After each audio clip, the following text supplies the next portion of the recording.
भागवत महापुराण एकादश स्कंद 29वां अध्याय भागवत धर्मों का निरूपण और उद्धव जी का बद्रिकाश्रम गमन। उद्धव जी ने कहा, अच्युत, जो अपना मन बस में नहीं कर सका उसके लिए आपकी बतलाई हुई इस योग साधना को मैं बहुत ही कठिन समझता हूँ। अतः आप कोई ऐसा सरल और सुगम साधन बतलाइए जिससे मनुष्य अनायास ही परम पद प्राप्त कर सके। कमल नयन, आप जानते हैं कि अधिकांश योगी जब अपने मन को एकाग्र करने लगते हैं तब वे बार बार चेष्टा करने पर भी सफल न होने के कारण हार मान लेते हैं और उसे बस में न कर पाने के कारण दुखी हो जाते हैं। पद्मलोचन, आप विश्वेश्वर है, आपके द्वारा सारे संसार का नियमन होता है। इसी से सारा सार विचार में चतुर मनुष्य आपके आनंदवर्षी चरण कमलों की शरण लेते हैं और अनायास ही सिद्धि प्राप्त कर लेते हैं। आपकी माया उनका कुछ नहीं बिगाड़ सकती, क्योंकि उन्हें योग साधन और कर्मानुष्ठान का अभिमान नहीं होता। परंतु जो आपके चरणों का आश्रय नहीं लेते वे योगी और कर्मी अपने साधन के घमंड से फूल जाते हैं। अवश्य ही आपकी माया ने आपकी मति हर ली है। प्रभु, आप सबके हितैषी सुहृदय है। आप अपने अनन्य शरणागत बलि आदि सेवकों के अधीन हो जाए। ये आपके लिए कोई आश्चर्य की बात नहीं है, क्योंकि आपने रामावतार ग्रहण करके प्रेमवश वानरों से भी मित्रता का निर्वाह किया। यद्यपि ब्रह्मा आदि लौकेश्वर गण भी अपने दिव्य किरीटों को आपके चरण कमल रखने की चौकी पर रगड़ते रहते हैं। प्रभु, आप सबके प्रियतम स्वामी और आत्मा हैं। आप अपने अनन्य शरणागतों को सब कुछ दे देते हैं। आपने बलि, प्रहलाद आदि अपने भक्तों को जो कुछ दिया है उसे जानकर ऐसा कौन पुरुष होगा जो आपको छोड़ देगा। ये बात किसी प्रकार बुद्धि में ही नहीं आती कि भला कोई विचारवान बृहस्पति के गर्त में डालने वाले तुच्छ विषयों में ही फंसा रखने वाले भोगों को क्यों चाहेगा। हम लोग आपके चरण कमलों की रज के उपासक हैं। हमारे लिए दुर्लभ ही क्या है। भगवान, आप समस्त प्राणियों के अंतःकरण में अंतर्यामी रूप से और बाहर गुरु रूप से स्थित होकर उनके सारे पाप ताप मिटा देते हैं और अपने वास्तविक स्वरूप को उनके प्रति प्रकट कर देते हैं। बड़े बड़े ब्रह्म ज्ञानी ब्रह्मा जी के समान लंबी आयु पाकर भी आपके उपकारों का बदला नहीं चुका सकते। इसी से वे आपके उपकारों का स्मरण करके क्षण क्षण अधिकाधिक आनंद का अनुभव करते रहते हैं। श्री सुखदेव जी कहते हैं, परीक्षित, भगवान श्री कृष्ण ब्रह्मादि ईश्वरों के ईश्वर वे ही सत्व रज आदि गुणों के द्वारा ब्रह्मा विष्णु और रुद्र का रूप धारण करके जगत की उत्पत्ति स्थिति आदि के खेल खेला करते हैं। जब उद्धव जी ने अनुराग भरे चित्त से उनसे ये प्रश्न किया तब उन्होंने मंद मंद मुस्कुराकर बड़े प्रेम से कहना प्रारंभ किया। श्री भगवान ने कहा, प्रिय उद्धव, अब मैं तुम्हें अपने उन मंगलमय भागवत धर्मों का उपदेश करता हूँ जिनका श्रद्धा पूर्वक आचरण करके मनुष्य संसार रूप दुर्जय मृत्यु को अनायास ही जीत लेता है। उद्धव जी, मेरे भक्त को चाहिए कि अपने सारे कर्म मेरे लिए ही करें और धीरे धीरे उनको करते समय मेरे स्मरण का अभ्यास बढ़ाएं। कुछ ही दिनों में उसके मन और चित्त मुझ में समर्पित हो जाएंगे, उसके मन और आत्मा मेरे धर्मों में रम जाएंगे। मेरे भक्त साधु जन जिन पवित्र स्थानों में निवास करते हो उन्हीं में रहे और देवता असुर अथवा मनुष्यों में जो मेरे अनन्य भक्त हो उनके आचरणों का अनुसरण करें। पर्व के अवसरों पर सबके साथ मिलकर अथवा अकेला ही नृत्य गान वाद्य आदि महाराजोचित ठाट बाट से मेरी यात्रा आदि के महोत्सव करें। शुद्धांतकरण पुरुष आकाश के समान बाहर और भीतर परिपूर्ण एवं आवरण शून्य मुझ परमात्मा को ही समस्त प्राणियों और अपने हृदय में स्थित देखें।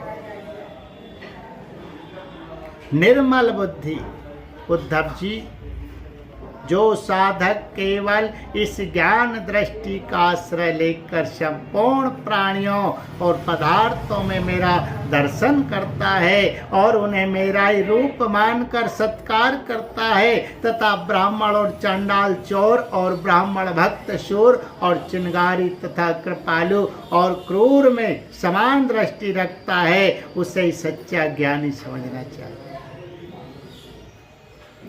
जब निरंतर सभी नर नारियों में मेरी ही भावना की जाती है तब थोड़े ही दिनों में साधक के चित्त से स्पर्धा और ईर्ष्या तिरस्कार और अहंकार आदि दोष दूर हो जाते। अपने ही लोग यदि हंसी करे तो करने दे, उनकी परवाह ना करे। मैं अच्छा हूँ वह बुरा है, ऐसे तह दृष्टि को और लोक लज्जा को छोड़ दे और कुत्ते चांडाल गो एवं गधे को भी पृथ्वी पर गिरकर साष्टांग दंडवत प्रणाम करे। जब तक समस्त प्राणियों में मेरी भावना भगवत भावना न होने लगे तब तक इस प्रकार से मन वाणी और शरीर के सभी संकल्पों और कर्मों द्वारा मेरी उपासना करता है। उद्धव जी, जब इस प्रकार सर्वत्र आत्मबुद्धि ब्रह्म बुद्धि का अभ्यास किया जाता है तब थोड़े ही दिनों में उसे ज्ञान होकर सब कुछ ब्रह्म स्वरूप देखने लगता है।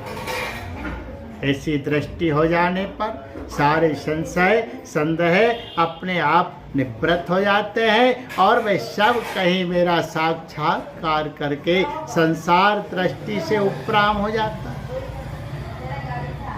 मेरी प्राप्ति के जितने साधन हैं उनमें मैं तो सबसे श्रेष्ठ साधन यही समझता हूँ कि समस्त प्राणियों और पदार्थों में मन वाणी और शरीर की समस्त वृत्तियों से मेरी ही भावना की जाए।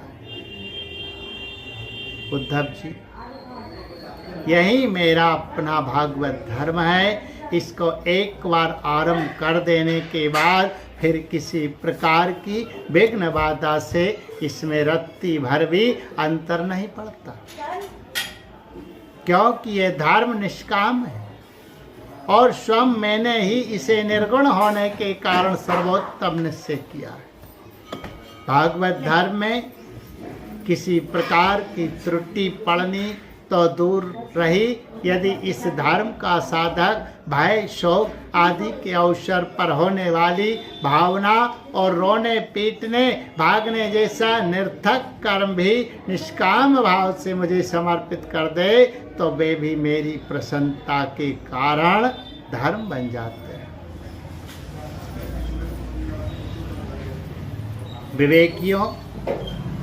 विवेकियों के विवेक और चतुरों की चतुराई की पराकाष्ठा इसी में है कि वे इस विनाशी और असत्य शरीर के द्वारा मुझ अविनाशी एवं सत्य तत्व को प्राप्त कर लें।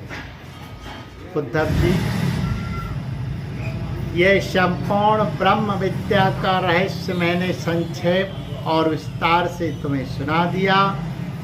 इस रहस्य को समझना मनुष्यों की तो कौन कहे, देवताओं के लिए भी अत्यंत कठिन है। मैंने जिस सुस्पष्ट और युक्ति युक्त ज्ञान का वर्णन बार बार किया है, उसके मर्म को जो समझ लेता है उसके हृदय की संशय ग्रंथियां छिन्न भिन्न हो जाती है और वह मुक्त हो जाता है। मैंने तुम्हारे प्रश्न का भली भांति खुलासा कर दिया। जो पुरुष हमारे प्रश्नोत्तर को विचार पूर्वक धारण करेगा वे वेदों के भी परम रहस्य सनातन पर ब्रह्म को प्राप्त कर लेगा। जो पुरुष मेरे भक्तों को इसे भली भांति स्पष्ट करके समझाएगा, उस ज्ञानदाता को मैं प्रसन्न मन से अपना स्वरूप तक दे डालूंगा, उसे आत्मज्ञान करा दूंगा। उद्धव जी, ये तुम्हारा और मेरा संवाद स्वयं तो परम पवित्र है ही, दूसरों को भी पवित्र करने वाला है। जो प्रतिदिन इसका पाठ करेगा और दूसरों को सुनाएगा, वह इस ज्ञान दीप के द्वारा दूसरों को मेरा दर्शन कराने के कारण पवित्र हो जाएगा। जो कोई एकाग्र चित्त से इसे श्रद्धा पूर्वक नित्य सुनेगा, उसे मेरी पराभक्ति प्राप्त होगी और वह कर्म बंधन से मुक्त हो जाएगा। प्रिय उद्धव, प्रिय सखे, तुमने भली भांति ब्रह्म का स्वरूप समझ लिया। तुमने भली भांति ब्रह्म का स्वरूप समझ लिया ना, और तुम्हारे चित्त का मोह एवं शोक तो दूर हो गया ना। तुम इसे दाम्भिक, नास्तिक, सट, अश्रद्धालु, भक्तिहीन और उद्धत पुरुष को कभी मत दे। जो इन दोषों से रहित हो, ब्राह्मण भक्त हो, प्रेमी हो, साधु स्वभाव हो और जिसका चरित्र पवित्र हो, उसी को यह प्रसंग सुनाना चाहिए। यदि शूद्र और स्त्री भी मेरे प्रति प्रेम भक्ति रखते हो तो उन्हें भी इसका उपदेश करना चाहिए। जैसे दिव्य अमृत पान कर लेने पर कुछ भी पीना शेष नहीं रहता, वैसे ये जान लेने पर जिज्ञासु के लिए और कुछ भी जानना शेष नहीं रहता। प्यारे उद्धव, मनुष्यों को ज्ञान, कर्म, योग, वाणिज्य और राजदंडादि से क्रमशः मोक्ष, धर्म, काम और अर्थ रूप फल प्राप्त होते हैं, परंतु तुम्हारे जैसे अनन्य भक्तों के लिए वे चारों प्रकार का फल केवल मैं ही हूँ। जिस समय मनुष्य समस्त कर्मों का परित्याग करके मुझे आत्मसमर्पण कर देता है, उस समय वह मेरा विशेष मान्य हो जाता है और मैं उसे उसके जीवत्व से छुड़ाकर अमृत स्वरूप मोक्ष की प्राप्ति करा देता हूँ और वह मुझसे मिलकर मेरा स्वरूप हो जाता है। श्री सुखदेव जी कहते हैं, परीक्षित, अब उद्धव जी योग मार्ग का पूरा उपदेश प्राप्त कर चुके थे। भगवान श्री कृष्ण की बात सुनकर उनकी आंखों में आंसू उमड़ आए प्रेम की बाढ़ से गला रुंध गया, चुपचाप हाथ जोड़े रह गए और वाणी से कुछ बोला ना गया। उनका चित्त प्रेमावेश से विख्याल हो रहा था। उन्होंने धैर्य पूर्वक उसे रोका और अपने को अत्यंत सौभाग्यशाली अनुभव करते हुए सिर से यदुवंश शिरोमणि भगवान श्री कृष्ण के चरणों को स्पर्श किया तथा हाथ जोड़कर उनसे ये प्रार्थना की। उद्धव जी ने कहा, प्रभु आप माया और ब्रह्मा आदि के भी मूल कारण हैं। मैं मोह के महान अंधकार में भटक रहा था, आपके सत्संग से वह सदा के लिए भाग गया। भला जो अग्नि के पास पहुंच गया उसके सामने क्या शीत अंधकार और उसके कारण होने वाला भय ठहर सकता है। भगवान, आपकी मोहिनी माया ने मेरा ज्ञान दीपक छीन लिया था, परंतु आपने कृपा करके वह फिर अपने सेवक को लौटा दिया। आपने मेरे ऊपर महान अनुग्रह की वर्षा की है। ऐसा कौन होगा जो आपके इस कृपा प्रसाद का अनुभव करके भी आपके चरण कमलों की शरण छोड़ दे और किसी दूसरे का सहारा ले। आपने अपनी माया से सृष्टि वृद्धि के लिए दशहर वृषणी अंधक और सात्वत वंशी यादवों के साथ मुझे सुदृढ़ स्नेहपाश से बांध दिया था। आज आपने आत्मबोध की तीखी तलवार से उस बंधन को अनायास ही काटा। महायोगेश्वर, मेरा आपको नमस्कार है। अब आप कृपा करके मुझ शरणागत को ऐसी आज्ञा दीजिए जिससे आपके चरण कमलों में मेरी अनन्य भक्ति बनी रहे। भगवान श्री कृष्ण ने कहा, उद्धव जी, अब तुम मेरी आज्ञा से बद्री वन में चले जाओ। वह मेरा ही आश्रम है। वहाँ मेरे चरण कमलों के धोवन गंगा जल का स्नान पान के द्वारा सेवन करके तुम पवित्र हो जाओ। अलकनंदा के दर्शन मात्र से तुम्हारे सारे पाप ताप नष्ट हो जाएंगे। प्रिय उद्धव, तुम वहाँ वृक्षों की छाल पहनना, वन के कंद मूल फल खाना और किसी भोग की अपेक्षा न रखकर निष्प्रह वृत्ति से अपने आप में मस्त रहे।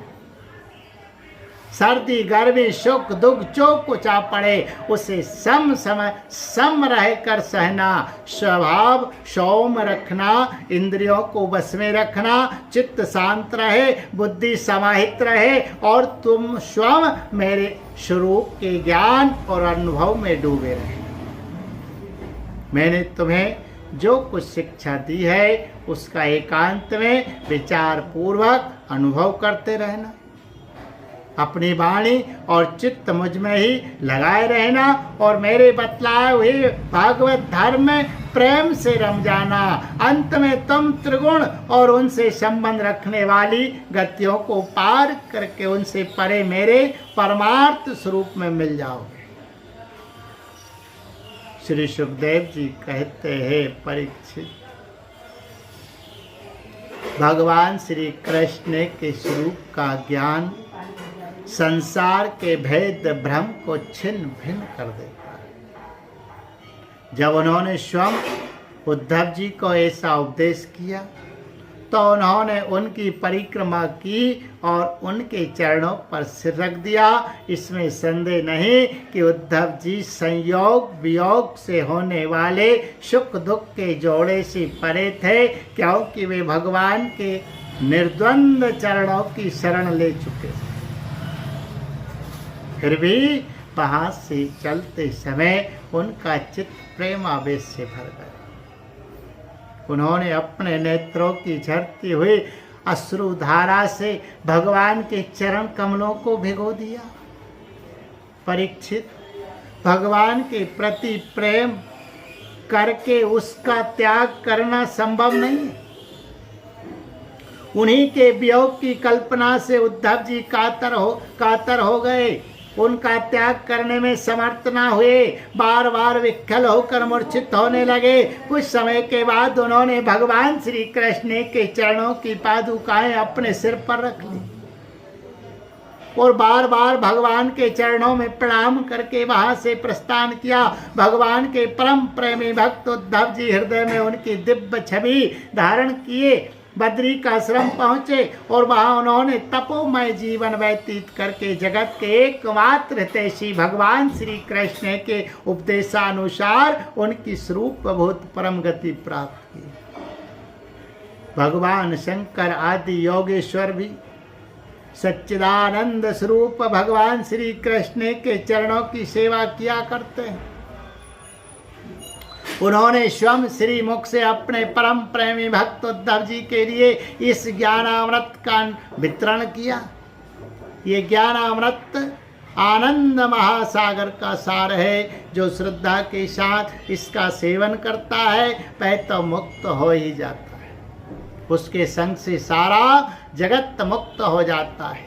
परीक्षित, जैसे भौरा विभिन्न पुष्पों से उनका सार मधु संग्रह कर लेता है, वैसे ही स्वयं वेदों को प्रकाशित करने वाले भगवान श्री कृष्ण ने भक्तों को संसार से मुक्त करने के लिए ये ज्ञान और विज्ञान का सार निकाला है। उन्होंने जरा रोगादि भय की निवृत्ति के लिए क्षीर समुद्र से अमृत भी निकाला तथा उन्हें क्रमशः अपने निवृत्ति मार्गी और प्रवृत्ति मार्गी भक्तों को पिलाया। वे ही पुरुषोत्तम भगवान श्री कृष्ण सारे जगत के मूल कारण। मैं उनके चरणों में नमस्कार करता हूँ। बोले गोविंद गोपाल कृष्ण भगवान।